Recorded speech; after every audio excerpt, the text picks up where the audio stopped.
noches, soy Luis Novarecio con Rosario Ayerdi, Nacho Ortelli y Martín Angulo. Los vamos a acompañar hasta las 22. Mucha información, ya rigen las nuevas medidas de restricción. Está, y es un placer y una tranquilidad científica, Roberto Debag, sentado con nosotros, que es el vicepresidente de Infectología Pediátrica de Latinoamérica. ¿Lo dije bien o te inventé el título? Porque normalmente te lo invito, te lo invento. Gracias, Roberto, por estar con nosotros. Gabriel Prosperi está en Constitución. Es notable el cambio de controles que se están viendo en la jornada de hoy. Gabriel, buenas noches, ¿cómo estás? Gabriel, ¿nos estás escuchando? Bueno, enseguida vamos a ver, porque digamos, hoy se vio reclamo de cuidar y de mi Argentina muy severo, Rosario, ¿no? Sí, lo vimos como al inicio de la pandemia, el 20 de marzo del año pasado. Controles de las fuerzas federales en los principales puntos de Buenos Aires y también de la provincia de Buenos Aires. 8.500 efectivos controlando lo que está pasando en el transporte, en la circulación. Estaban los días previos de 0 a 6 de la mañana, pero ahora están desde las 20 horas pidiendo los pases de servicio esencial. Bien. Gabriel, ¿nos estás escuchando? Buenas noches. Sí, exactamente, Luis. Te decía, la imagen que tenemos ahora, que es el del ingreso sobre la calle Brasil a la Estación Constitución, es una imagen pareciera de la primera fase de la cuarentena, de allá de principios de 2020, Luis. ¿Por qué? Porque tenemos a los efectivos de la Policía Federal pidiendo que el certificado justamente que habilita a los trabajadores esenciales para ingresar a la estación. Tienen que presentar el papel, como lo hizo este caballero que está ingresando aquí, o en su defecto el celular con la aplicación Cuidar y el certificado habilitante. Además, por supuesto, tendrían que pedirle a las autoridades policiales el documento para certificar que efectivamente estamos hablando de ese trabajador esencial. El mismo que presenta el teléfono celular o la papeleta es el mismo que está justamente atravesando este hall. El movimiento en este momento es muy tranquilo, Luis, pero desde las 5 de la tarde te puedo asegurar que un mundo de gente, como habitualmente sucede aquí, pasó hacia los andenes para ir a sus casas. Pero digo, está bien si decimos que es otro viernes comparado con el viernes pasado, cuando ya habían arrancado las primeras restricciones. Es otra característica de control, otro intento de disuadir a la gente que no tiene permiso para que viaje, ¿no?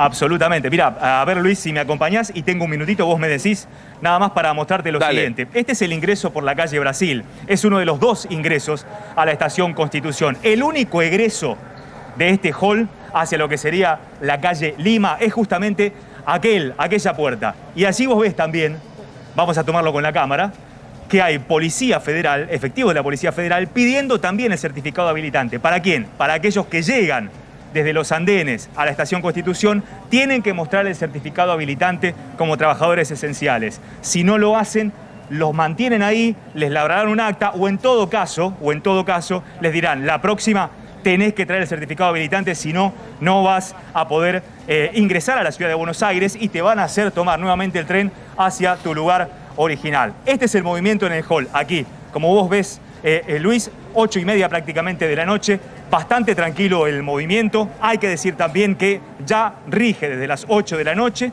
la veda a la circulación para aquellos que no son esenciales. Aquí hay que sí o sí mostrar el certificado a toda hora, si no, no podés viajar. Gracias, Gabriel. Nos quedamos ahí en Constitución. Me voy a Plaza Serrano, uno de los puntos de Palermo llenos de bares. Marcelo Padovani, buenas noches, ¿cómo estás? ¿Cómo te va, Luis? Buenas noches. Mirá lo que es Plaza Serrano, irreconocible. Luis, estamos en un viernes a la noche. Te digo, está todo cerrado, Luis. Mirá, todo el borde de la plaza, todos los locales, ¿no?, que dan al frente de la plaza, quiero decir, están todos cerrados.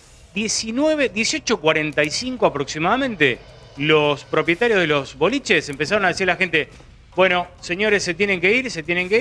La gente empezó a llevarse las cosas, lo que estaba consumiendo o la bebida que estaba consumiendo, se fueron, guardaron las mesas y bajaron las persianas inmediatamente. El control, Luis, tiene que ver con esto que vamos a ver ahora, que le voy a pedir a Claudito. Mira, ahí está la camioneta que te dice que tenés que cerrar, es la de la Agencia Gubernamental de Control. Si vos no cerrás, la Agencia Gubernamental de Control te puede clausurar. Bueno, para evitar males mayores, los comerciantes cerraron puntualmente a las 7, ya a las 8, no, te diría que un rato después de las 7 ya, Luis, no quedaba nadie aquí en la Placita Serrano, que un viernes a la noche, tenemos que decirle a la gente, realmente explota este lugar. Contame, Serrano, uno de los Marce, lugares centrales Sí. Contame qué pasa con el tema del delivery. Digamos, hay bares que tienen contrato delivery, no, porque la impresión que yo veo está todo cerrado de absolutamente. No, todo cerrado, Luis. Mira, te cuento. Lo que veo pasar.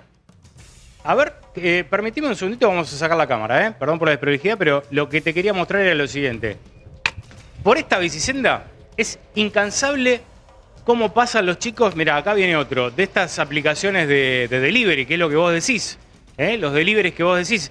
Ahora, puntualmente, en la plaza, los boliches que dan a la plaza, están todos cerrados, Luis. Porque acá los comerciantes, los dueños de los boliches, lo que nos dicen es que a la hora que los obligan a cerrar, es decir, a las 7, un poquito más tarde, a las 8, pero es la hora en la que comienza el negocio de ellos. Es decir, la gente comienza a venir de a poquito a las 7, a las 8, a las 10 por ahí, a las 10 ya arranca la movida, hasta las 2 de la mañana, que era el horario en que los dejaban estar abiertos hasta ayer. Bueno, hoy eso ya, Luis, lamentablemente para muchos comerciantes cambió. Lamentablemente tenemos una situación que el Poder Ejecutivo ha decidido que tienen que cerrar este tipo de boliches, con candado, con rejas. Lamentablemente no van a poder abrir por lo menos después de las 8, ¿no? Claro. Después de las 7, mejor dicho, por lo menos hasta el próximo viernes, 30 de abril, viernes creo que es, si mal no recuerdo, sí, sábado 1 de mayo.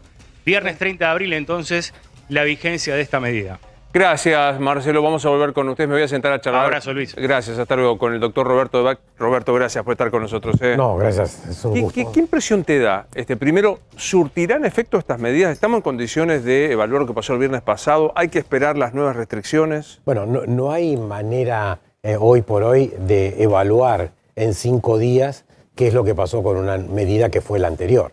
Ahora, esta produce una restricción que posiblemente, ya que tenemos que cumplir, ojalá que cause un efecto, pero realmente se sabe que los eventos supercontagiadores, en el cual estas restricciones tienen que ser parados, hubiera sido, mirá lo que digo, hubiera sido un efecto del cierre de la nocturnidad en enero y en febrero potencialmente más efectivo que ahora. ¿Por qué? Porque en febrero, posiblemente no, ya hay algunos datos en AMBA, que el 70% de las personas que se contagiaban había estado en un evento supercontagiador.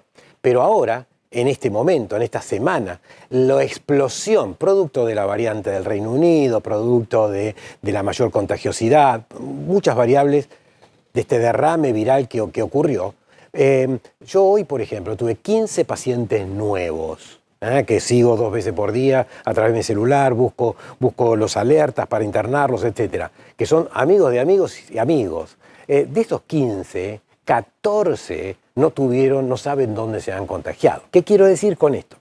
Que si esa medida de evitar la nocturnidad, porque hay fiestas clandestinas, hubiera sido en enero y febrero, a lo mejor ahí hubiéramos bajado una curva y en vez de empezar en 5.000, esta curva de 30.000, la hubiéramos empezado en 2.000. Claro. Ahora, posiblemente tenga un impacto, pero no sea un impacto tan importante. Lo que sí tiene un impacto que seguramente vas a hablar es el otro. Es el impacto de la restricción más importante de la diurnidad, si es que existe esta palabra, de lo diurno. Claro, que son las escuelas. Es rarísimo, ¿no? Porque los datos que se utilizaron para decir que no había que suspender las clases presenciales fueron los mismos que se usaron para suspenderla, creando no solo el desconcierto en la comunidad educativa, el perjuicio, sino yo creo que una pérdida de credibilidad de cualquier medida que vos quieras tomar. No hay ninguna duda. O sea, me metiste en un concepto. Hoy hay ya publicaciones de revistas científicas que dicen cómo los estados deben comunicar para ser creíbles, basados en la evidencia y entender. De la misma manera que, respetuosamente lo digo, y muchos periodistas se van a enojar, creo que sos la persona que entiende mejor la pandemia desde el punto de vista académico, no desde el punto de vista periodístico vos, porque si no, no hubiera pasado algunas cosas que cuestionaste en algún momento a autoridades de una manera impecable desde el punto de vista académico. La credibilidad hay que comunicarla de una manera determinada. Pero vos mirá esta imagen. Hay una cantidad de sociedades científicas y personalidades muy prestigiosas que estuvieron asesorando en la casa de gobierno la última vez. que tiene una foto. Yo les pediría que no saquen más esas fotos, porque lo que demuestra ahí es las personas que están, que tienen un prestigio, que tienen una recomendación. Pero, por ejemplo, en ese lugar hay 3 personas que yo aprecio mucho y que respeto muy profundamente desde el punto de vista académico. Eduardo López, Ángela Centina, Eduardo López, Elsa Baumeister del Instituto Malbrán. Después los otros también los respeto, pero estaba la doctora Contrini, que yo puse muy puntual, porque soy amigo, de la doctora Contrini, presidenta de la Sociedad Argentina de Infectología Pediátrica, a favor de no cierre de las escuelas. Sociedad Argentina de Pediatría, tenía un representante, la doctora Charlotte Rus, no está a favor de la apertura, no está a favor del cierre de las escuelas. Sociedad Argentina de Infectología, comunicado de la Comisión de Infectología Pediátrica, no están de acuerdo con el cierre. O sea, todas esas personas que tienen un concepto del no cierre, asesoraron en un momento determinado y ahora, posiblemente estas 2 semanas, tengan que salir a la prensa, o no salen a la prensa, o no salen. ¿Por qué? Porque si algún periodista le pregunta, pero usted dijo que no, entonces ellos van a decir, no, bueno, no lo discutimos en ese momento. O sea, la credibilidad es algo absolutamente importante. Aparte digo, porque vamos a suponer que hay razones epidemiológicas, y enseguida hablo a la mesa para conversar con ellos, razones epidemiológicas, para cerrar todo, para encerrarnos en casa como nos pasó el 18 de marzo. Bueno, porque potencialmente por delante existe esa probabilidad. Pero digo, ¿cómo haces para ahora convocar a eso, que es dolorosísimo, con mucho perjuicio, solo, destempladamente, como lo haces ahora? O sea, y ahora con otro condimento, que es la Sociedad Argentina de Terapia Intensiva, con la doctora Rosa Reina, una de las más prestigiosas o prestigiosas representantes de las terapias intensivas de la Argentina, con un comunicado del no relajamiento de las personas trabajadoras de salud. Sociedad Argentina de Pediatría, es decir, una cantidad de sociedades que van a poner su voz. Viste que yo, como sabés, tengo la oportunidad de tener algunos minutos de aire, como dicen ustedes, o alguna probabilidad de hablar. Y yo la verdad que digo, muchas veces pensé, ¿por qué lo hago? Y yo hay una cosa que se llama patient advocacy, es decir, la traducción sería la abogacía de los pacientes. ¿Pero qué quiere decir esto? Es la voz de los pacientes, esto existe en el mundo. Ahora, yo hoy quisiera ser la voz de los niños que dicen, y de la voz de toda la Sociedad Argentina de Pediatría y de otras sociedades que dicen, no hay datos para decir que los niños tienen que estar las próximas 2 semanas en sus casas. Y te cuento algo, ayudo a una gran escuela de la provincia de Buenos Aires, que tiene 1.900 alumnos, que tiene 500 docentes. Es una escuela privada, pero que me convocaron para ver cómo era el protocolo. Le dije, no, si ustedes me permiten, yo lo que hago es también adicionar algunas medidas, porque quiero ver, estudiar si el protocolo que hizo el Estado es de seguridad. Claro. Y empecé a estudiar a los docentes cada 15 días con saliva para hacer las PCR, sin tener nada. A los alumnos de la secundaria, voluntarios, saliva, y vi la circulación viral en la comunidad, en los adolescentes y en los docentes. En 8 semanas de trabajo con el protocolo de Argentina, ni un alumno, ni un docente se enfermó. Y de los que se enfermaron tuvieron contactos en su casa. O sea que el colegio no fue un centro de diseminación. Sí, Martín. Sí, ahora, doctor, siguiendo con este tema, hoy el presidente de la Nación lo que planteó es que el problema está en la circulación de gente, en la cantidad de gente que empezó a usar el transporte público desde que se iniciaron las clases y de una serie de estadísticas, entre otras que entre los chicos de 0 a 13 años y de 18, 19 a 29 era el grupo etario que más aumentó. ¿Esto puede ser un aval para cerrar las escuelas? Bueno, ayer lo dijo, vi el programa de ustedes, y ayer lo dijo el ministro Quirós. El 70%, 7 de cada niño en la ciudad de Buenos Aires tiene cercanía, no utiliza transporte público. Y también dijo, y hoy lo acaba de publicarlo Irene Arman en una nota que nos hizo a la doctora Ángela Gentile y a mí, que si yo tengo que el 70% es de cercanía, no tomo una medida para el 30% y si produzco el cierre de las escuelas. Lo que hago es ver cómo ese 30% hago una estrategia desde el colegio público o privado para que esos chicos se acerquen, o son los chicos que a lo mejor van a tener un poquito más de virtualidad que la presencia, pero hago que se acerquen al lugar sin tener que hacer transporte público. O sea, hay maneras de esto. No hay fundamento epidemiológico para esta medida. No, el efecto que se produce en los niños es gravísimo.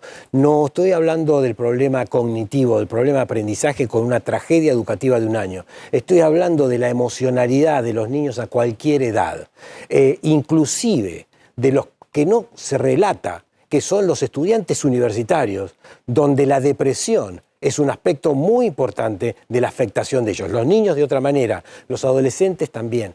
Y hay otra de las cuestiones que se estuvo discutiendo acerca estos días, acerca de este impacto que si yo saco los niños y los adultos, la verdad que no hay nada que documente que esos sean focos de contagio. Y otra adicional. El sistema de salud está estresado, ¿viste cómo se llama? Estresado, colapsado. Está estresado porque se relajaron y hubo otras cirugías, Yo quiero decir públicamente, y creo que lo vamos a ver en próximos estudios seguramente, lo que nosotros estamos atendiendo en la Argentina, lo que están atendiendo los especialistas, los gastroenterólogos, los cardiólogos, los oncólogos, es el Tsunami 2020. El Tsunami 2020 durante 7 meses en la Argentina, no se hizo diagnóstico precoz de cáncer de cuello de útero, de colon, no se hizo diagnóstico de displasias o cáncer mamario. O sea, todas esas personas que tuvieron un diagnóstico tardío de una patología grave son los que se atendieron más tardíamente y que posiblemente tengan más atención ahora. La Argentina en enero y febrero no batió el récord de cirugía plástica del hombre y de la mujer. Lo que hizo es cirugía de patología posiblemente, o de estudios radiológicos y estudios, me decía Santiago Rossi hace unos días, la cantidad de tomografías que hago y que hice durante todo este tiempo, y ahora bueno es COVID, pero antes de patología que tenía antes. O sea, esto es un efecto dinámico, no es un efecto transversal. Hoy no puedo decir todos los que se operan no se tendrían que haber operado. Es un tsunami. Total. Y este tsunami no está estudiado en la Argentina. Enseguida vuelvo a la mesa, me voy con Cristian Balbo. ¿Dónde estás, Cristian, en este momento? Cristian, te estamos escuchando. Veo Avenida Libertador, si no me equivoco allí, ¿no? Bueno, enseguida lo vamos a retomar. Es evidente la baja de la circulación. Nadie. No hay, y lo importante, no hay desobediencia civil finalmente, ¿no? Esta discusión que se había dado en las redes sociales y el llamado a desobedecer y demás, por lo pronto hoy no se ve. No, ni se ve, ni tampoco se ha visto en los bares, donde estamos viendo de gente que ha abierto, iba a abrir de manera intempestiva y demás. Lo cual demuestra de vuelta que es una enorme pena desaprovechar esto, que es la enorme voluntad de colaborar. Siempre la ciudadanía colaboró, O sea, no es que... Mire, inclusive podríamos hacer la interpretación de los jóvenes que salieron en los últimos tiempos de una manera determinada a reunirse con otros jóvenes. Uno puede decir, es un irresponsable, no tiene solidaridad con el resto, pero también hay muchos que interpretan ese fenómeno en el mundo. Es un fenómeno de estar encerrados con limitaciones en sus libertades y que en un momento determinado, donde estuvieron tan cerca de la muerte el año pasado, sienten que hay vida y sienten, no es que están con los amigos porque quieren tomar solo la cerveza, hay cosas mucho más profundas. Por supuesto que si yo no puedo controlar la nocturnidad de fiestas clandestinas en enero y febrero, voy a hacer algún dispositivo. Pero ahora, donde la transmisión es tan alta y la mayoría de los pacientes no pertenecieron a eventos sociales, hoy está desencadenado este conocido figura que hice del huracán hace 5 semanas. Hoy estamos en la parte externa del huracán y posiblemente este huracán tenga algún ojo de calma. Porque si los días futuros van a ser días de buena temperatura, diurna, y la gente va solamente a acatar estas restricciones nocturnas, pero durante el día está esta cuestión del aire libre, posiblemente no sea el efecto de la nocturnidad, sino sea el efecto climático, que es el acelerador mayor. A ver si lo recuperamos a Cristian Balbo. ¿Estás allí? ¿Nos escuchás, Cristian? Buenas noches. Buenas noches, Luis. Avenida del Libertador y Jerónimo Salguero. Te digo que me hace acordar a la etapa más dura de la pandemia el año pasado y se vuelve a repetir ahora. Ya rige la restricción para circular de 20 a 6 de la mañana y muy poco movimiento, fíjate vos, por Avenida Libertador. En otro horario, en otra época, lo que veíamos acá es mucha gente practicando su rutina aeróbica, pero vos sabés que 8 menos cuarto todos terminaron de trotar o de pasear con sus bicicletas o con sus rollers y subieron a sus departamentos. Hay muy poco movimiento, también se ve muy poco tránsito, Luis. Me hace acordar, o sería como 11 de la noche de un día martes, no las 9 de un viernes. Habría mucho más movimiento, suele haber mucho más movimiento un viernes en este horario, aquí al menos por Avenida Libertador. Poca gente caminando. En la esquina de Libertador y Bulnes hay un restaurante que cerró a las 8 en punto. Hay un oficial de la Policía Federal que está haciendo su rondín, aquí por Avenida del Libertador. Pero fíjate, prácticamente no hay peatones, o son muy pocos, alguno que baja a pasear a su mascota. Y no más que eso, y se nota, estamos aquí con el secretario de Transporte de la Ciudad de Buenos Aires, Juan José Méndez, y recién con él hablábamos que se nota la baja de peatones y de vehículos con estas nuevas restricciones. ¿Qué medidas de controles van a tomar aquí en la Ciudad de Buenos Aires? Básicamente hoy es el primer día y lo que tenemos que hacer es acompañar, concientizar, hablar sobre lo que está ocurriendo y bueno, y lo que vemos es un amplio acatamiento en líneas generales. Hay poco movimiento, lo hablábamos al principio, parece un día de semana a las 11 de la noche, no parece la hora que es. Realmente la gente ha acompañado esto. Juanjo, buenas noches, ¿cómo estás? Soy Luis Novarecio. Buenas noches, Luis. Lo que estábamos diciendo con Debag, con nuestra mesa, hay que volver a rescatar las ganas de la gente de ser responsable y de acatar las medidas, aunque no fueron fundamentadas, aunque fueron intempestivas y demás. Nobleza obliga otra vez una suerte de, bueno, sí, otra vez ponemos el hombro, ¿no? Luis, 100%, y tengo un dato relevante para darte. A fin de marzo, cuando empezamos a hablar de que los casos habían aumentado, de que teníamos que prestar atención a los controles, a los cuidados, a lo que hacíamos en el día a día, empezamos a ver cómo cada vez viajaba menos gente en transporte público. Desde el anuncio de las restricciones de la semana pasada, esta semana ya seguimos viendo cómo menos gente utilizaba el transporte público, evitaba viajes innecesarios, respetaba ceder el espacio a los trabajadores y trabajadoras esenciales. Y hoy tenemos el mismo volumen de gente moviéndose que teníamos a principios de febrero cuando todavía no habían empezado las clases. Claro, es llamativo esto, Roberto, ¿no? O sea, sí, parece 18 de marzo del año pasado. Sí, sí. Y cuando uno analiza también, está bien, no tenemos los datos, yo no accedo a los datos duros, como puede acceder, como tiene el doctor Quirós o los ministros de las jurisdicciones. Pero cuando vos ves la curva de ascenso el año pasado, con restricciones de fase 1, no es que a partir del 17 de mayo, que es cuando empieza a ascender, que fue fase 1 pura, que no siguió ascendiendo, no, sigue ascendiendo. Claro. Ahora, para que no ascienda esta curva, es totalmente focalizada en la asistencia de los testeos, rastreos y aislamientos, sumado a la necesidad rápida de vacuna. Es repetitivo, pero no nos vamos a cansar. ¿Por qué? Vuelvo a decir, la voz de los mayores de 60 años, bueno, ustedes ven en la pantalla el luto de la señal de televisión. Claro.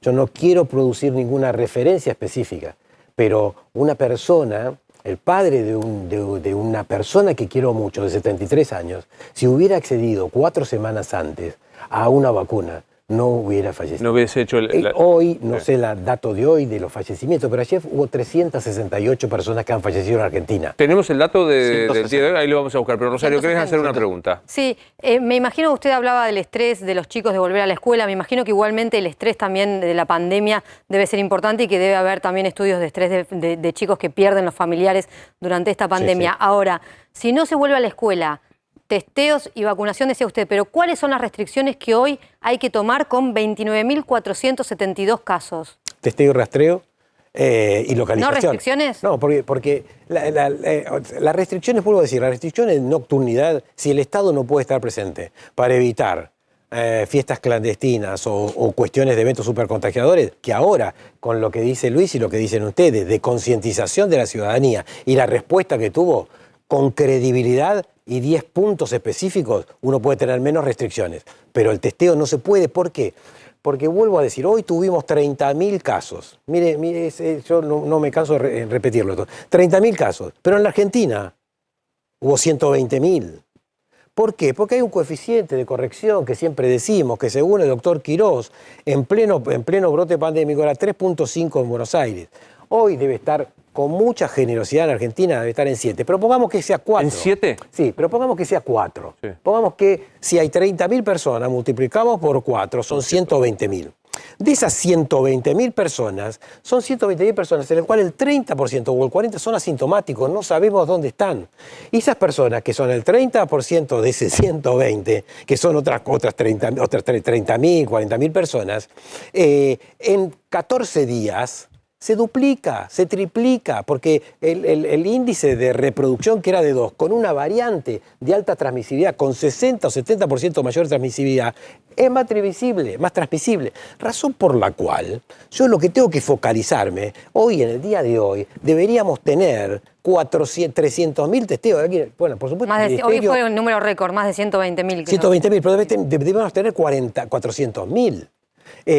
Con 2.000 personas infectadas en el Reino Unido, para lograr un 7% de positividad, estaban haciendo 1.800.000 a 2 millones de testeos diarios. Diario. Ahora, preguntarle a Juanjo Méndez, ¿cuál es el temperamento que utilizan con una persona que está circulando y no es esencial ni tiene el permiso para hacerlo? ¿Qué se hace, Juanjo?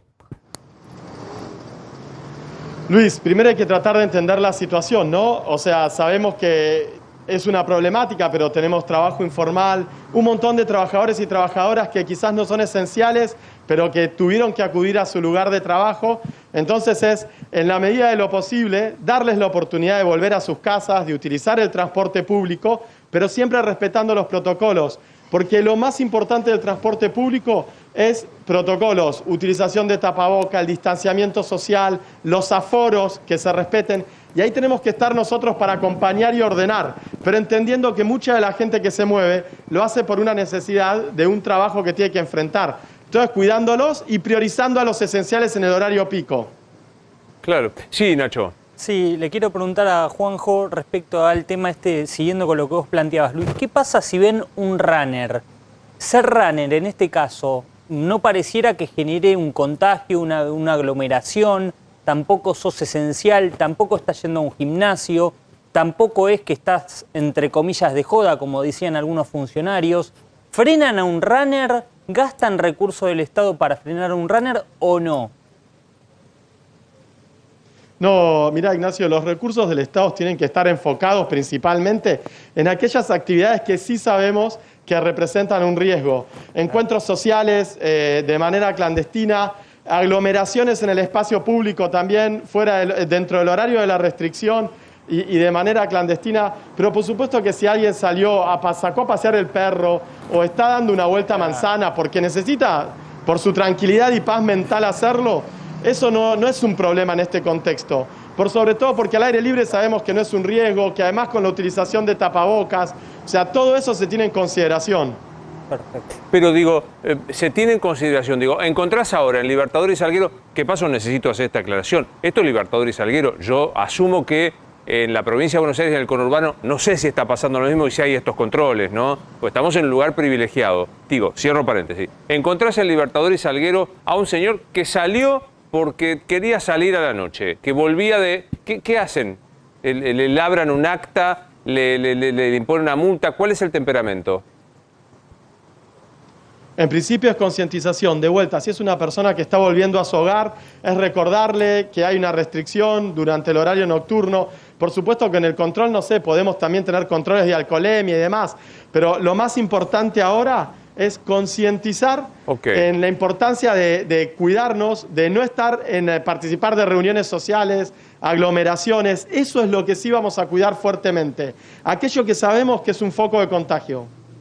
Martín. Perdón, ministro, entonces ustedes a quien encuentran incumpliendo estas nuevas restricciones no le dan aviso a la justicia?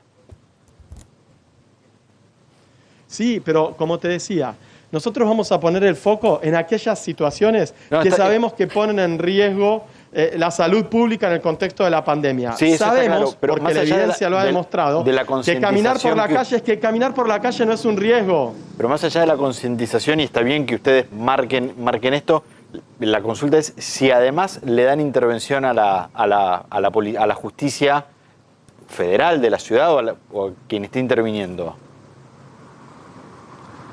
Por supuesto que en los casos, como dije al principio, de una aglomeración, una reunión clandestina, en esos casos sí, pero alguien caminando por la calle no. Entiendo que estamos discutiendo algo que es de sentido común, sabiendo que no hay un riesgo, que uno puede estar volviendo a su casa del trabajo, o que pudo haber ido a comprar comida para retirar, o una persona que está haciendo trabajo de delivery a las 10 de la noche, claramente eso no implica ningún riesgo y está permitido hacerlo.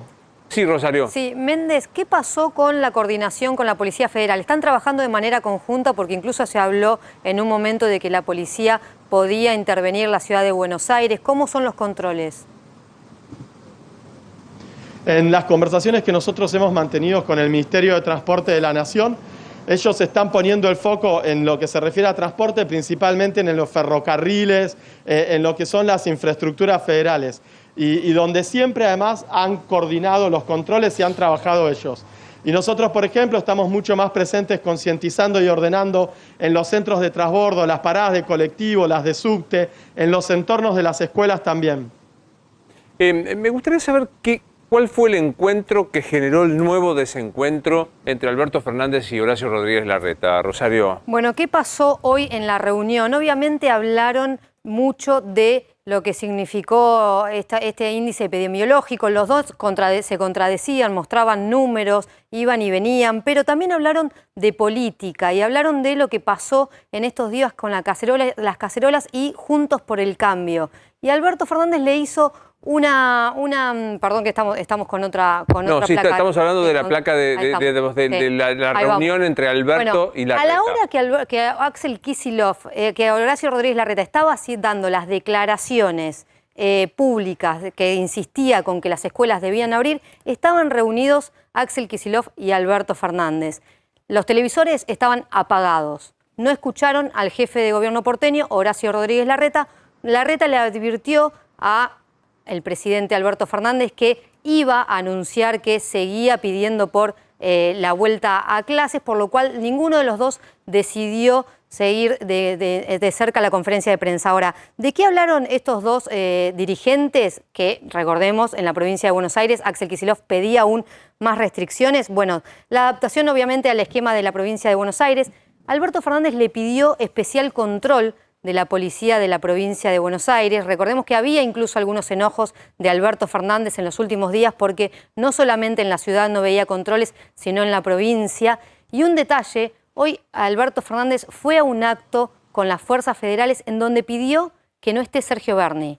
O sea, pidió que Sergio Berni no participe de los actos. Los controles los va a hacer Sabina Frederick y con los intendentes, y le pidió justamente esto a Axel Kicillof. Y hablaron del plan a seguir al 30 de abril. El 30 de abril, ¿se levantan las restricciones o no se levantan? Quedaron y acordaron que las van a tener que levantar para justamente tener y seguir teniendo la confianza de la sociedad. Además de las vacunas, Alberto Fernández le dio más detalles de las vacunas que van a llegar a la Argentina en los próximos días. Recordemos que a las 2 de la mañana de hoy sale otro vuelo a Rusia por este tema.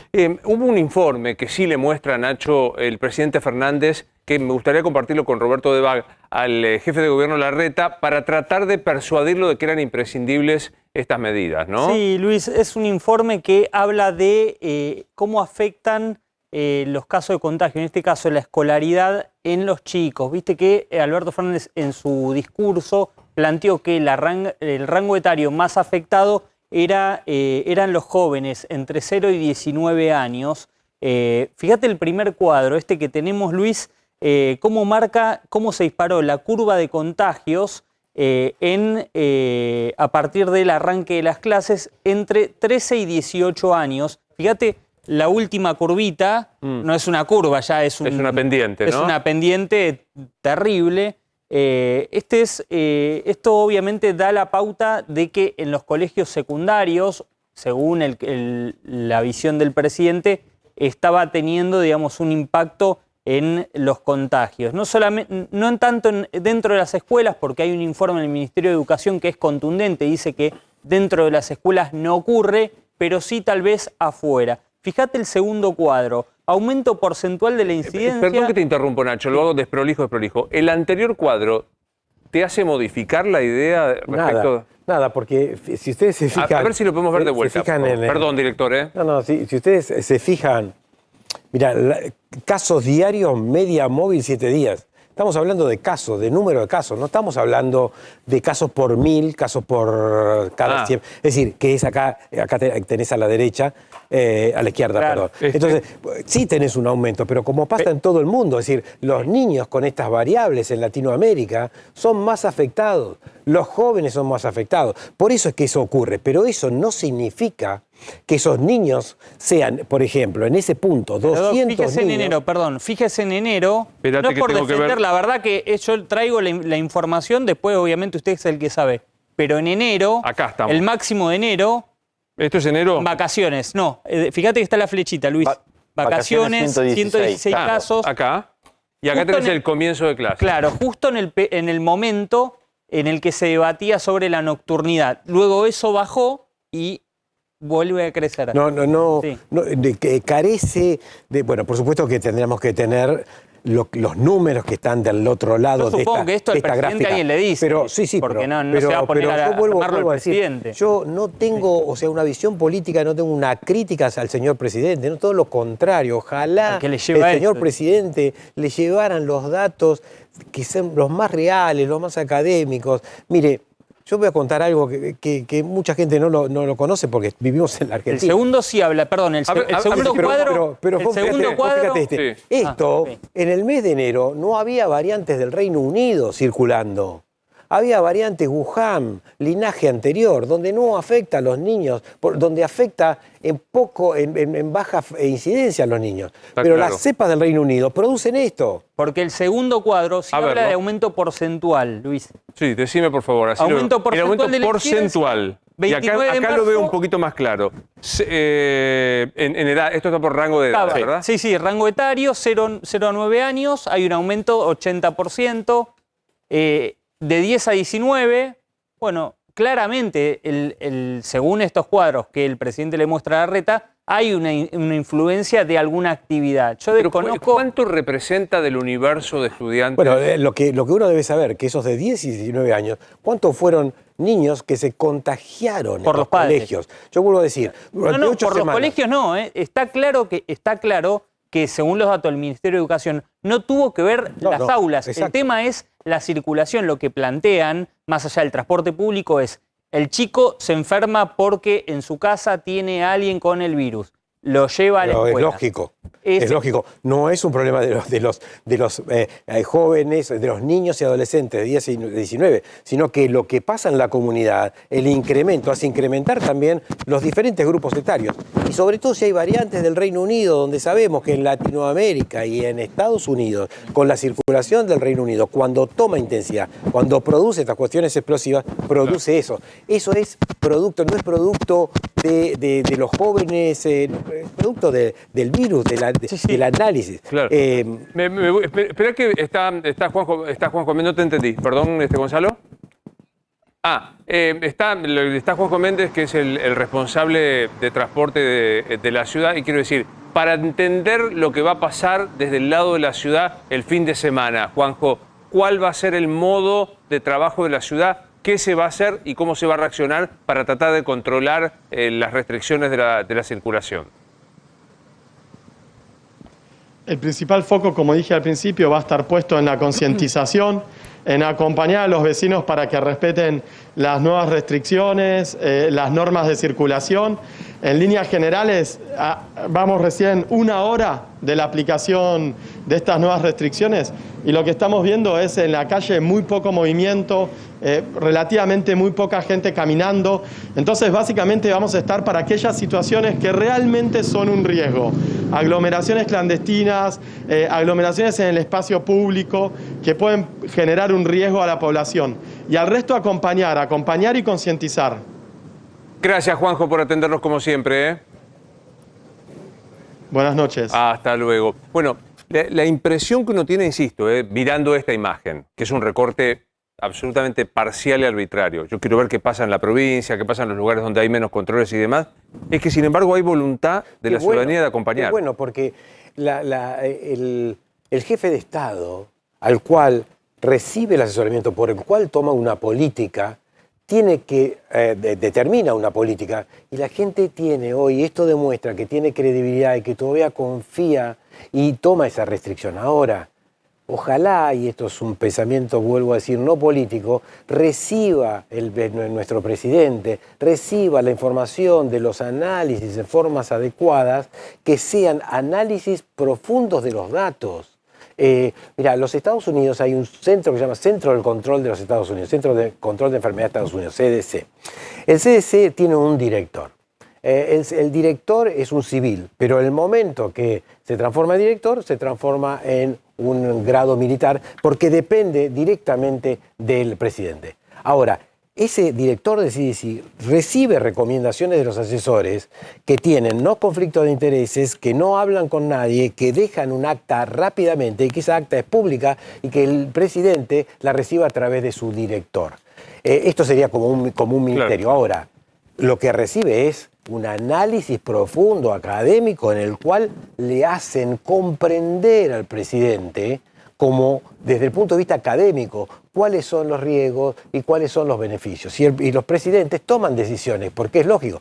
Qué suerte que hoy la ciudadanía está respondiendo a nuestro señor presidente de una manera de acatamiento, porque esto es muy importante. Y es muy importante para poder volver a la no restricción, al aflojar algunas medidas de restricción, para que la gente sienta confianza, pero con credibilidad de lo que se le va a pasar durante esas 2 semanas o 3 semanas que puedan estar un poco menos restringidos, y que así funcione en forma dinámica. Bueno, algunas preguntas mucho más concretas de lo que está pasando con la salud, y son preguntas torpe, ignorante, como el que suscribe, favor, y también posiblemente puedan no saberlos también. ¿Por qué da la impresión de las noticias que uno tiene de las personas infectadas de que es como más virulento este virus? Como que las personas que se contagian tienen más carga viral, o que las personas impensadas a la hora de terminar en terapia terminan. ¿Es correcta esa mirada? Las 2 variables que preocupan son las del Reino Unido y Manaos.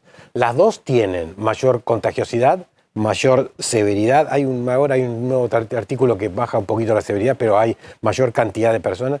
Mira, por ejemplo, lo que está circulando hoy y que yo realmente creo, es una impresión personal, que es mucho más de la intensidad que de los datos que hay en la Argentina. Los datos son muy pequeños acerca de esto, pero yo creo que hay mucha intensidad del Reino Unido. Es 60-70% mayor contagiosidad.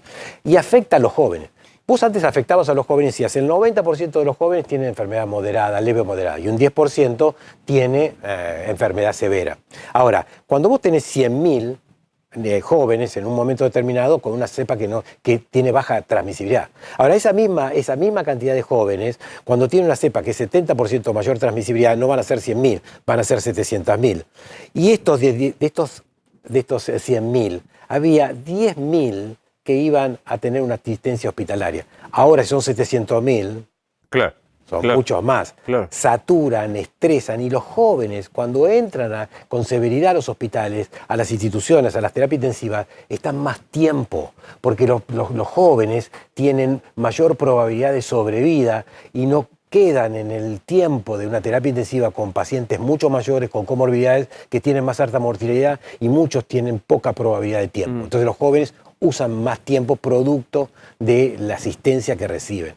¿Tiene sentido esto para que yo desinfecte la superficie? Bueno, la superficie hoy ya cada vez... O sea, el problema está en que debemos tener esto, acá estamos a 2 metros, tenemos que tener más de 1,5 metros, tenemos que usarlo en forma adecuada, con tapar la nariz. Porque uno ve que hay un porcentaje determinado de la población, etcétera, que tiene el barbijo acá.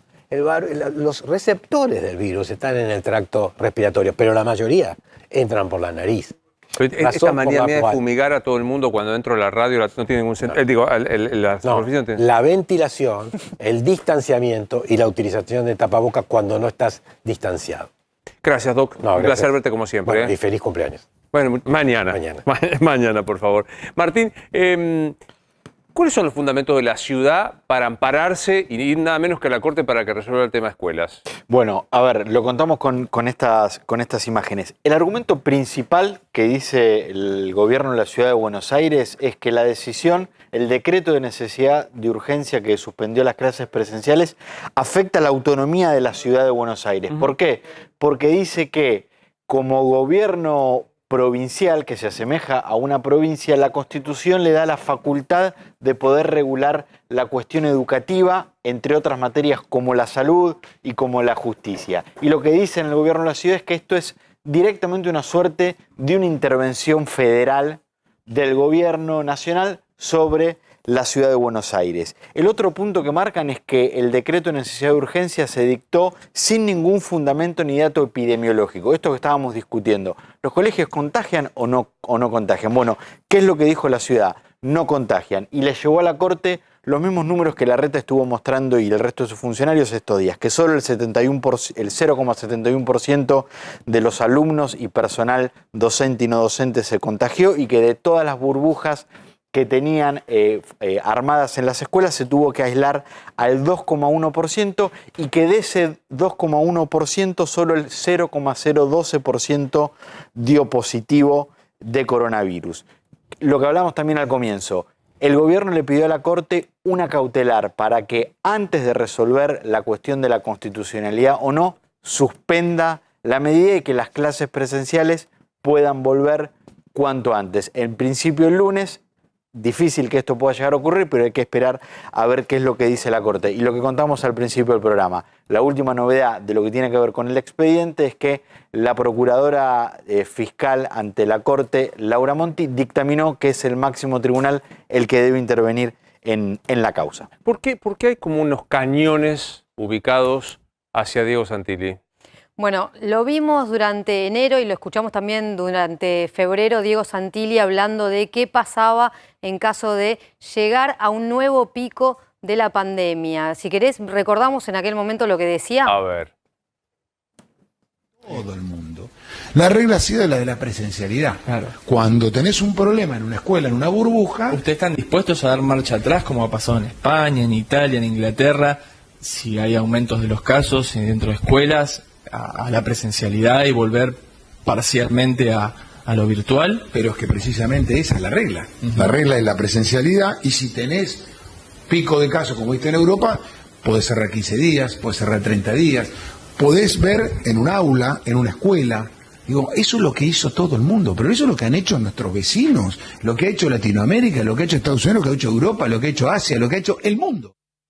Bueno, esto decía Diego Santilli, con las contradicciones constantes que están teniendo el presidente, como escuchábamos anteriormente, ahora el gobierno de la ciudad. El nivel de contradicción del gobierno de Alberto Fernández es patético. Yo no reconozco antecedentes históricos. El ministro de Educación de la Nación, Nicolás Trota, dijo a las 4 de la tarde por Radio La Red AM910 que no había motivos para cerrar y 4 horas más tarde en este programa pasamos al presidente diciendo lo contrario. La verdad. La ministra Bisotti dijo en conferencia de prensa ese día que no había que cerrar la escuela y el presidente cerró las escuelas. Y hoy anda con una curvita, otra vez el presidente con las filminas y las curvitas. Pero yo digo, realmente, o sea, si vamos a buscarle el pelo al gato, yo quiero decir que los gatos del gobierno tienen bastante más pelo en la leche que los que pueden buscar de otro lado. Sinceramente, quiero decir, desconozco si hay que cerrar. Acabo de escuchar, la verdad que entre Alberto Fernández, que de infectología sabe lo que este cronista, y el doctor Roberto Ebac, francamente me quedo con el doctor Roberto Ebac, o Eduardo López, o Ángela Gentile. Entonces digo, la verdad, yo les diría que antes de buscar contradicciones ajenas se pusieran de acuerdo entre ellos, y después en lo posible que tratan de consensuar, como significa en la política, un concepto básico, porque estamos en el peor momento de la pandemia, como para andar buscando... no quiero meter la pata, ni la viga ni la paja en el ojo ajeno. Está ahí Sabina Frederick, en los controles de tránsito. ¿Quién está allí en Puente Porredón? ¿Cristian Balbo? Ahora va a estar Marcelo Padovani en el lugar. Sí. Estamos viendo, ahí creo que es la ministra esa, sí, ¿no? La ministra, es la ministra Frederick, que está en este momento. Dice una caminata Mauro, sí, en este momento. Pasaste porque no veías. Caminata Mauro Viale, en honor. Ahí vemos a la ministra de Seguridad. Da la impresión de una cierta... A ver, la escuchamos. ¿Ahí?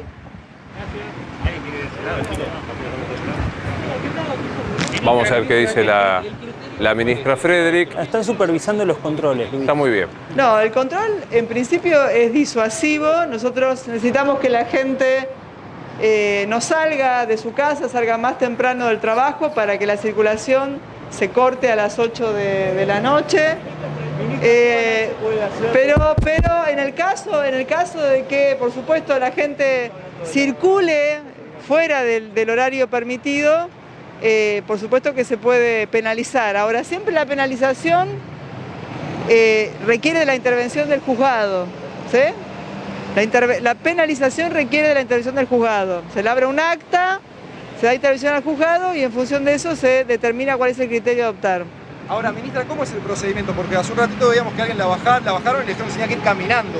O sea, ¿cómo es realmente el procedimiento? Sí, bueno, esa situación la estuvimos analizando. Acá bajó el comandante operacional de la prefectura. Yo le di intervención al prefecto nacional. Hubo un error ahí, pero también porque eso ocurrió en el momento en que, justo a las 8 de la noche, que es el momento donde cambia el procedimiento, ¿sí? Cambia el procedimiento. ¿Cómo va a ser el procedimiento, ministra, para que la gente esté al tanto y no se sorprenda con las situaciones inesperadas? Bueno, la gente, esto es muy importante, ¿no? Para que la gente sepa que de 8 de la noche a 6 de la mañana solo pueden circular quienes son esenciales. Y eso lo define la tramitación del certificado único de circulación, ¿sí? Tanto para quienes viajan en transporte público como para quienes viajan en vehículos particulares. También, por supuesto, pueden viajar quienes tienen una urgencia, una emergencia, acompañar a alguien o están retornando del trabajo y necesitan un tiempo más que aquel que establece. ¿Qué va a pasar con las personas que no tengan la aplicación Cuidar activa y tengan que bajarse del colectivo? No, bueno, allí está la ministra Sabina Frederick haciendo los controles. Da la impresión que hay una cierta positiva reacción por lo que está sucediendo. Están mandando algunas imágenes de otros lugares. Si quieren, con todo gusto nos mandan y podemos ver lo que está sucediendo en otros lugares fuera de la capital federal. Ya lo veo sentado a mi amigo Javier Milei. ¿Cómo anda, profesor? ¿Qué tal, Luis? Con cierto dolor al venir a este estudio que compartí tanto con un amigo en común. Claro que sí. Claro que sí. Cientos de domingos acá, así que para mí es un montón de recuerdos. Me imagino. Si estuviera acá Mauro nos estaría retando que dice no hablen de esas cosas sentimentales y pónganse a hablar de información. Sí, él era así. Como corresponde. Como corresponde, sí. Bueno, ¿me vas a explicar por qué 4,8 de inflación? ¿Por qué no? A mí me dijeron, ya está, ¿viste que no sube el dólar? Hoy me dijo, después de la pausa, ¿me explicás un poco eso? Por supuesto, eso vine. Es una frase de los 90. ¿Estamos mal pero vamos bien? Estamos mal y vamos peor. Ahora me quedo, ¿ves? A mí sí me lo dicen. Y ahora voy a conversar con Javier Milei. Pequeña pausa. Por suerte, vino mi amigo Javier Milei. ¿Cómo anda? ¿Qué tal? ¿Cómo estás? Te veo pertrechado de cosas. Sí, tengo unos cuantos libros. No, pero en serio, yo te decía hace un rato, contemos que solemos escribirnos nosotros con Javier y ayer me decías, voy a tu programa para contarte cómo pasamos de ser el país más próspero, con más posibilidad de prosperidad, ¿a dónde pasamos?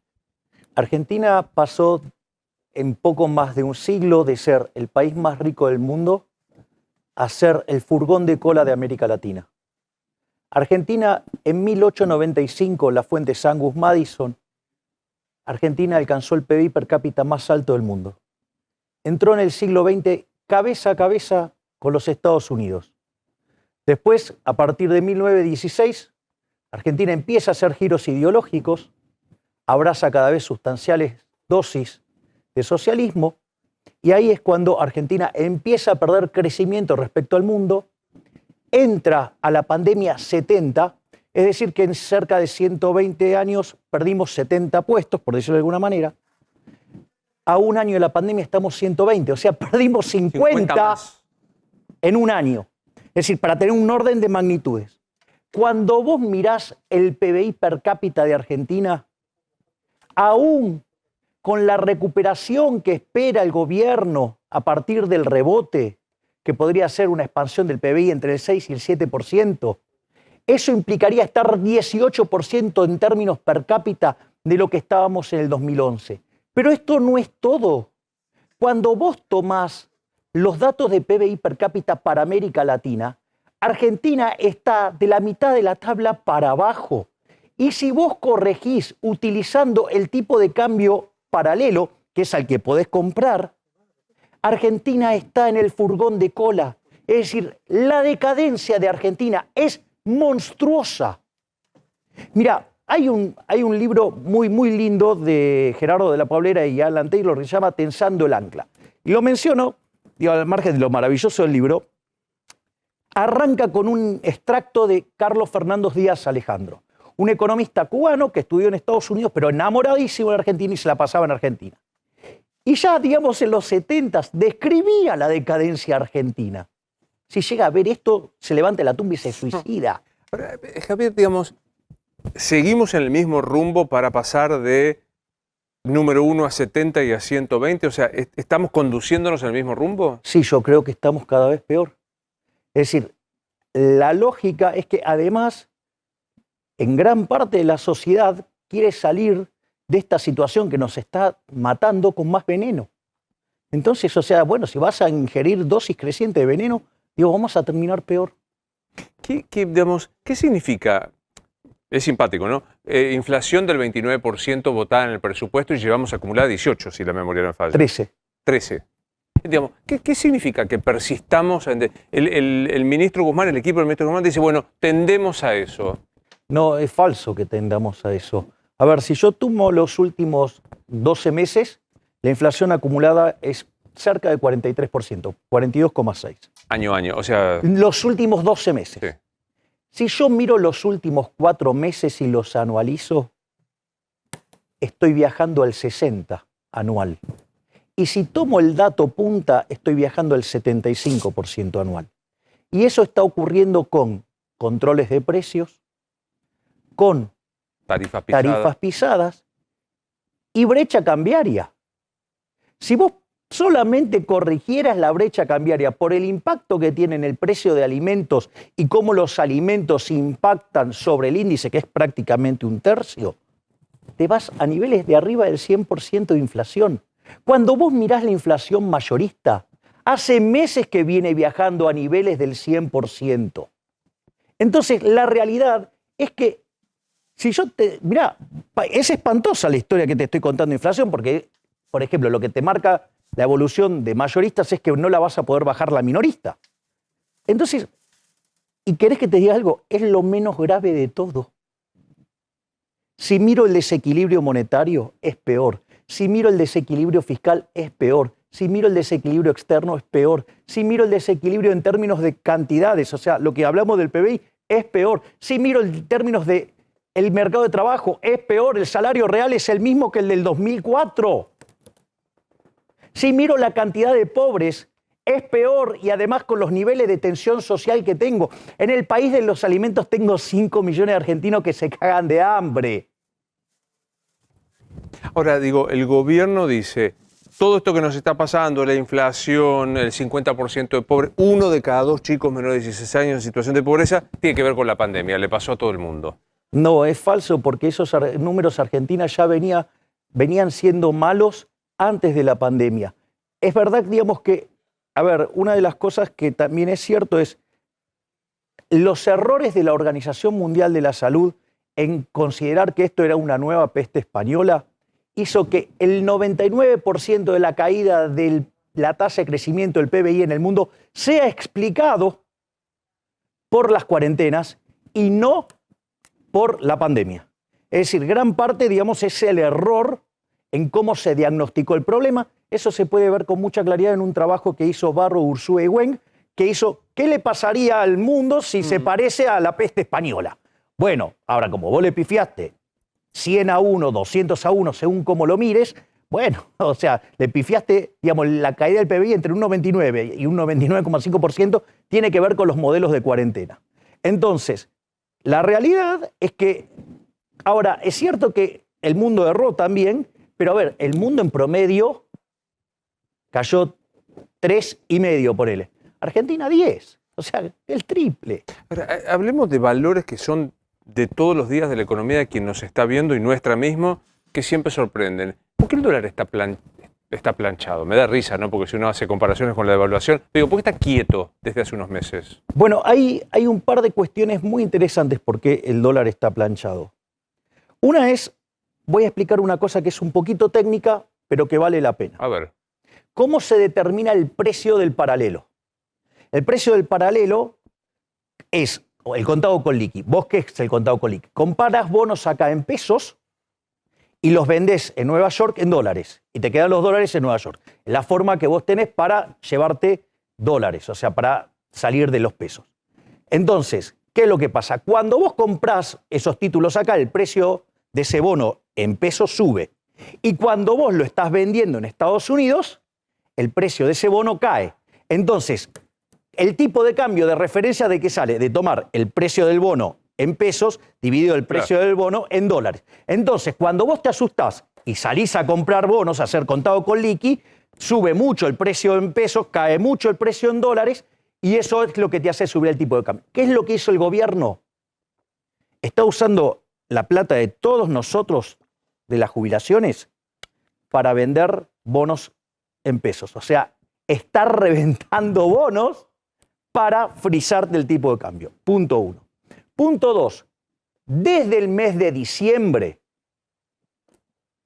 la mejora en la recaudación, sumado a cómo el gobierno está, por ejemplo, pisando a los jubilados, eso lo que está haciendo es que en los últimos meses no tuvo que emitir para financiar al fisco.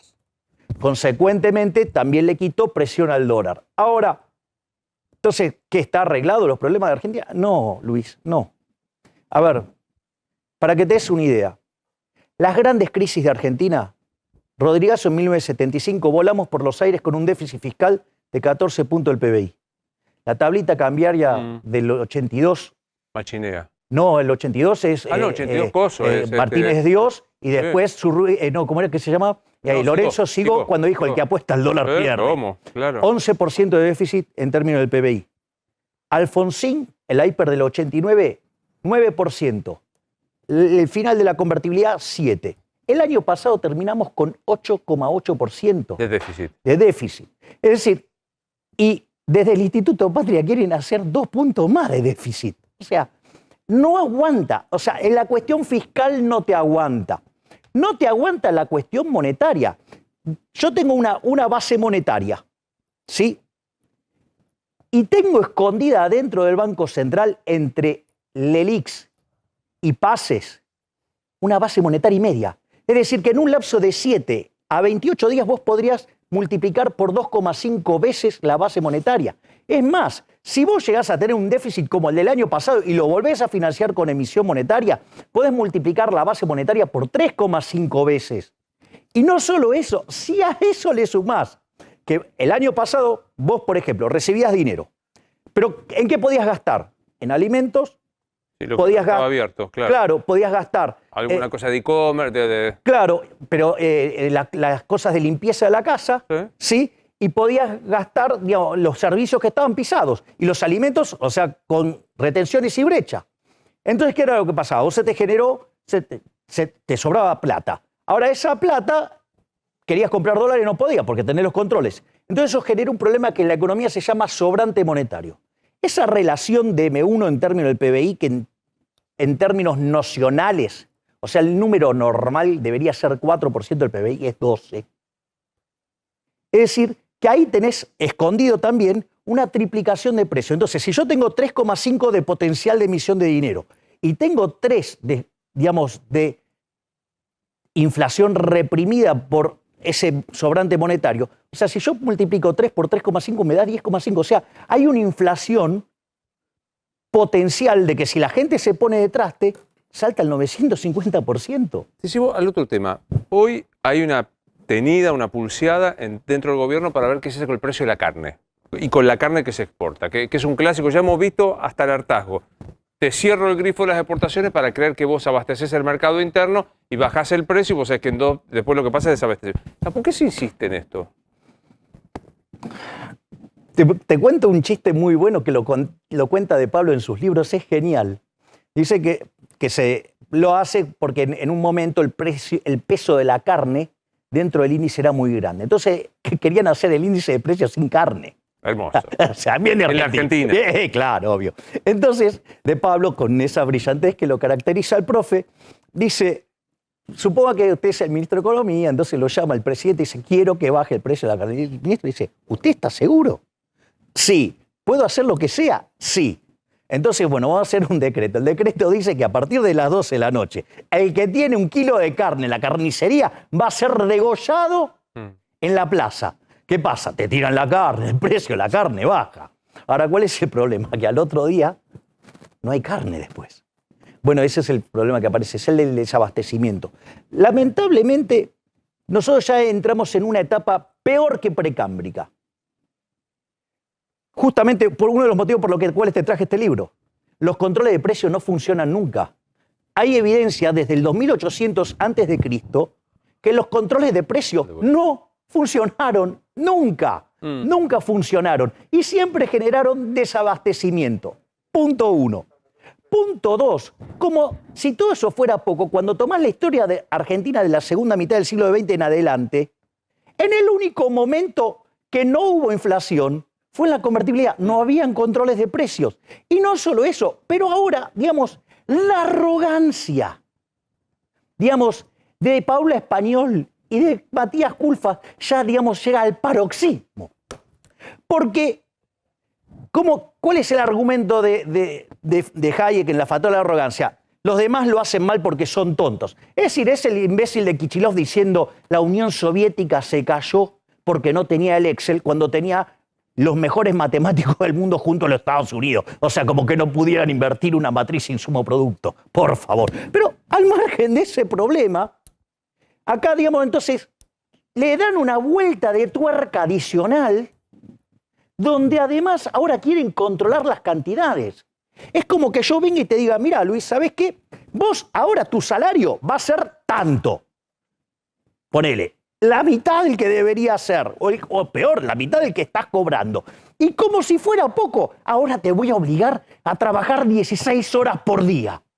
¿Cómo crees que va a terminar eso? Y mal. Mal. La otra vez te lo pregunté, pero después me enredé con otras repreguntas, lo que hacía no te lo dejé terminar. ¿Por qué hoy es imposible, o si es posible, a qué costo instalar una convertibilidad que fue la que generó 10 años de habernos olvidado de inflación? La convertibilidad es un sistema de tipo de cambio fijo extra rígido, del cual es muy difícil salir. La verdad que la herramienta era buena, pero ya se quemó. Es decir, si vos suponete que, no sé, hicieras todos los ajustes pertinentes, vos ya también sabés que te engañaron, te hicieron especificación asimétrica. Esa herramienta, que estaba buena porque como vos no podías reformar el sistema financiero, en ese momento, por decirlo de alguna manera, no estaba el convencimiento, entonces, ¿qué te permitía? Tener algún margen de maniobra si vos tenías un shock externo, podías hacer algún tipo de manejo de política monetaria y aún estando dentro del esquema del tipo de cambio fijo, que era la convertibilidad. Que dicho sea de paso, la convertibilidad no era solo la convertibilidad, fue un conjunto de reformas también, que eso era el plan verdadero. La realidad es que la herramienta la quemaste. La quemaste. Es decir, nadie te la va a creer ahora. Yo lo que creo es que la única forma de salir de esto es verdaderamente diciendo, bueno, mire, el Banco Central es una máquina de estafar a la gente, ha empobrecido a la gente. Pensá que cada vez que tenés una inflación del 20%, perdés 1,58 de crecimiento. Eso corrigió la historia argentina. Argentina tendría que tener un PIB per cápita como el de Estados Unidos. No solo eso, sino que además le pega entre 25 y 30 veces más fuerte a los más vulnerables. O sea, es una locura. Entonces, saquémonos de encima al Banco Central porque es un mecanismo de estafa. Ahora, ¿sabes qué es lo que pasa? Que el Banco Central nos roba a todos los argentinos año a año 5 puntos del PBI, con un impuesto no legislado, que es el impuesto inflacionario. Entonces, la realidad es que ahora hay que, digamos, la gente tiene que ir y enfrentarlos cara a cara a los políticos para que le explique por qué. ¿Qué derecho tenés a robarme 5 puntos del PBI año a año? Porque ni siquiera pasa por el Congreso. ¿Me comprendés? Sí.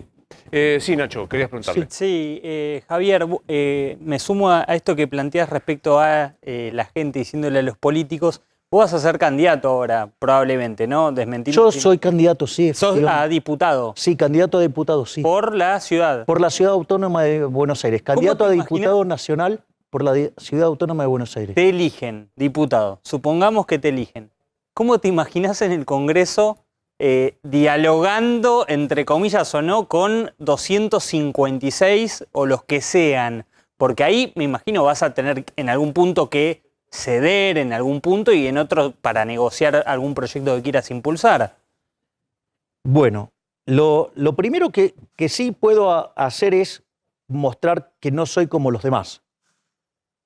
Jamás voy a votar una suba de impuestos.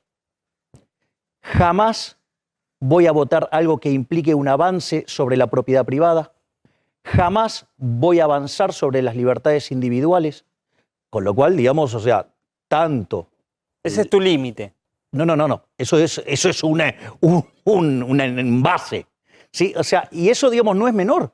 Porque tanto el oficialismo como la supuesta oposición, ahí, digamos, son absolutamente socios. Es decir, la ley de góndolas, con la cual, digamos, hoy la señora Paula Español se disfraza de general romano de Diocleciano y sale a romper en supermercados, por ejemplo, o a empresas, si vos querés.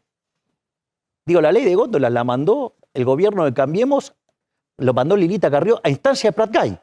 O, por ejemplo, la ley de alquileres la mandó, digamos, Cambiemos. La ley de teletrabajo es de Cambiemos. Es más, Cambiemos subió los impuestos, o sea, el impuesto a la renta financiera. Digamos, es más, vos sabés que cuando hablan de los controles de precios, que nunca funcionaron, ahí los funcionarios de Cambiemos te dicen, no, el problema es que lo aplican mal. O sea, con Cambiemos no hay posibilidad de acuerdo político entre ustedes, los liberales, y Cambiemos. Bueno, es que Cambiemos, desde nuestra perspectiva, es una expresión socialdemócrata, o sea, es socialista. O sea, socialista cool, pero es socialismo. Entonces, es más, de hecho, dentro de Cambiemos está la Unión Cívica Radical, que es la Internacional Socialista. O sea, yo no me puedo sentar a hablar con la Unión Cívica Radical. No me puedo sentar a hablar con socialistas.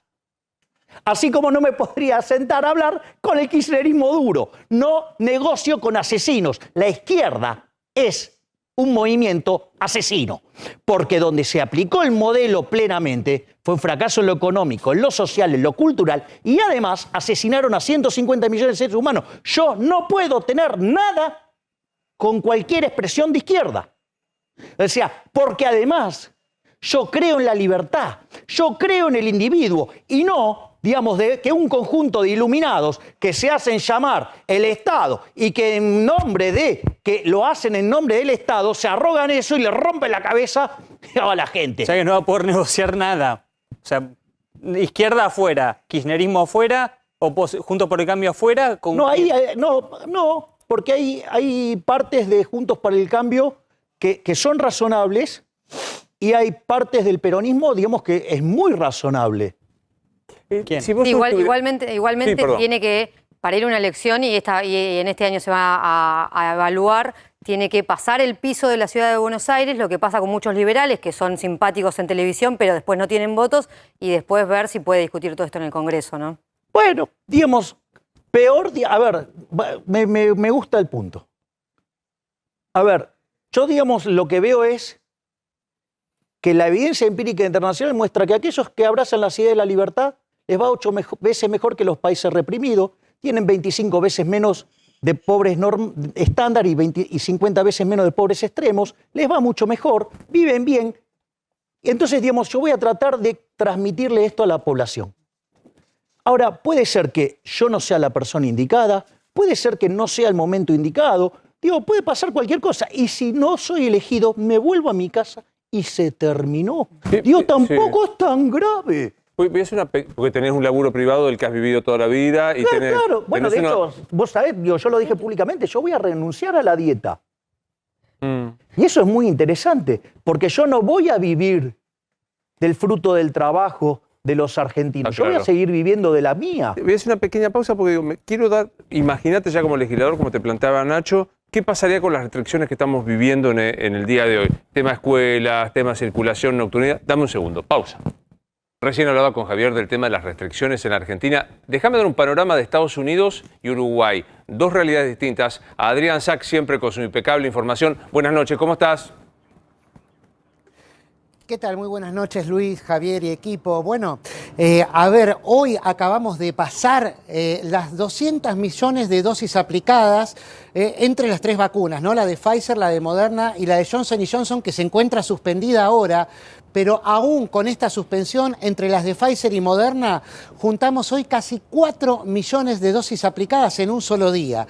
A ese ritmo estamos. Para que tengas una idea, la población adulta mayor, mayores de 65 años, ya fueron vacunados con al menos una dosis el 78% de los mayores adultos. Y creen que hoy ya estaríamos alcanzando el 80%. Esto hace que en varios estados esté bajando muy drásticamente el número de muertos por día, ¿no? El ratio de muertos por día va bajando a pesar de que los contagios se mantienen muy altos. De hecho, subieron de 65.000 a 75.000 en la última semana, aunque como dijo el epidemiólogo Carlos del Río del Colegio de Medicina Emory, esto es muy importante para tener en cuenta como salida del fin de la pandemia, porque mientras aumenten los casos pero baje la mortalidad, es una clara indicación de que la vacuna está funcionando muy bien, que el plan de vacunación funciona bien y que la vacuna es segura y efectiva. El panorama cruzando el charco aquí es muy distinto porque la situación es compleja en lo epidemiológico. Gustavo Descalzi, buenas noches, ¿cómo le va? Luis, buenas noches, ¿cómo le va? La peor semana que hemos tenido de toda la pandemia, los peores números. Uruguay en el triste podio de haber estado durante muchos días como los países en todo el planeta que tienen los peores indicadores por la cantidad de contagios por millón de habitantes y la cantidad de fallecidos por millón de habitantes. Le voy a poner ahora en un comparativo. Tuvimos la última jornada, acaban de salir los números, Luis. 3.077 nuevos casos y hemos tenido 62 fallecidos. Si yo lo traslado a la población de la Argentina, es como si usted hoy tuviera arriba de 45.000 contagiados y cerca de 900 personas fallecidas. Quiero decirle que el Uruguay en este momento tiene las noticias buenas, que el plan de vacunación viene muy bien. Ayer se cumplió lo que yo le decía, me di yo la segunda dosis de Sinovac y también 1 millón de personas tuvieron la posibilidad de darse la primera dosis y 250.000 tenemos ya la segunda dosis. Esto viene muy bien para la cantidad de población que tiene el Uruguay y los especialistas esperan que recién sobre fines de mayo podamos tener los primeros indicadores de que el plan de vacunación va a ir mitigando. Por ahora tenemos un tirón largo, Luis. Gracias, Gustavo y Adrián, como siempre. ¿Qué pensás de las últimas medidas que tomó el gobierno? Me parece que la realidad es que el gobierno no lo hace como debiera hacerlo. ¿Sí? Vos sabés que vos antes habías hecho un punto que me pareció muy interesante. ¿Cómo se discutiría esto si yo estuviera en la Cámara? Vos sabés que hay una anécdota muy interesante de Alan Greenspan en sus memorias y que viene muy al caso. Él estaba trabajando para Nixon, era el jefe de asesores de Nixon y había que discutir la reforma previsional. Y una de las cosas que hace Greenspan, se junta con los jefes de las bancadas de diputados y de senadores, tanto de los demócratas como de los republicanos, se sienta y les dice, ustedes pueden pensar lo que quieran, pero no pueden tener sus propios datos. Fíjate lo que discutíamos recién, Larreta va con sus datos, Alberto va con sus datos, no puede ser eso. O sea, vos tenés que, este tema es un tema muy grave, es muy delicado y no podés dar lugar a la chicana política y lo tenés que analizar con rigurosidad. Eso, digamos, es lo que debería ser y no se discute con rigurosidad. Esto es un concurso de chicanas y así no funciona. Entonces después las cosas salen mal y entonces todos empiezan a ver a quién le echa la culpa. Eso por un lado. Y por otro lado, falta rigurosidad técnica. Lo que hay que comprender acá es la lógica de la epidemia. La lógica de la epidemia tiene dos líneas. Una es la responsabilidad individual. Todo lo que tiene que ver con distancia social, digamos el uso de barbijo, digamos, alcohol, lo que sea. La higiene, los protocolos. Y después está, si vos tenés estado del bienestar que se ocupa de la salud, testeos y vacunación masiva. Obvio, testeo, aislamiento y testeo. Me ¿Y gustó por verte qué como no lo siempre. hacen? Un placer verte. El placer ha sido mío y muchas gracias. Por favor. Señores, un gusto verlos. Nos vemos el lunes. Se quedan con Rolando Graña como corresponde. Soy Luis Novarecio. Hasta el lunes.